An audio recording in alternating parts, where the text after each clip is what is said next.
वैसे तो मैं गई थी 100 रुपए का सामान खरीदने के लिए, लेकिन 500 का चूना लगवा के आ गई।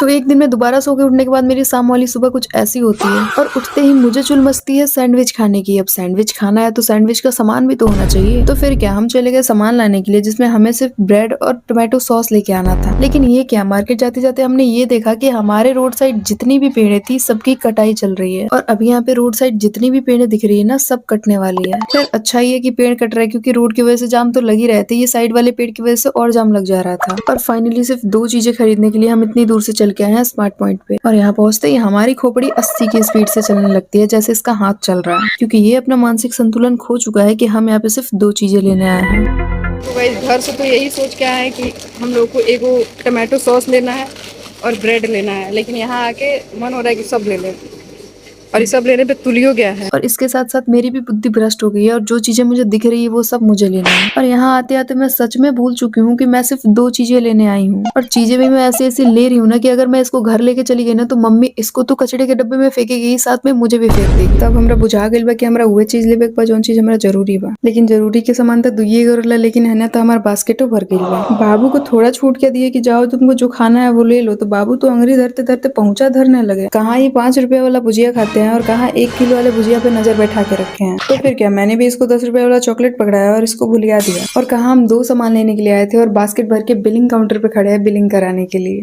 गाइस आए थे 2 सामान लेने के लिए, इतना सारा सामान ले लिया, 500 का बिल बन गया। और 100 रुपए का सामान लेते रहते अपना 500 का चूना कटवाने के बाद घर आते आते रास्ते में हमने ये देखा कि एक ट्रक के आगे 4 गाड़ियां लगी हुई हैं। अब ये बताओ कि वो 4 गाड़ियां निकलेंगी कैसे। और तब तक मैं यही सोच रही थी कि इन फालतू चीजों पे मैंने 500 रुपए उड़ा दिए, इतने में तो मेरा क्रेडिट आ जाता।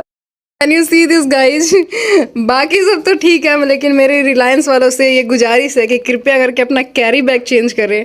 ऐसा कैरी बैग लेके हम लोग रास्ते में चल रहे हैं, ऐसे लटका हुआ है ये। Can you C.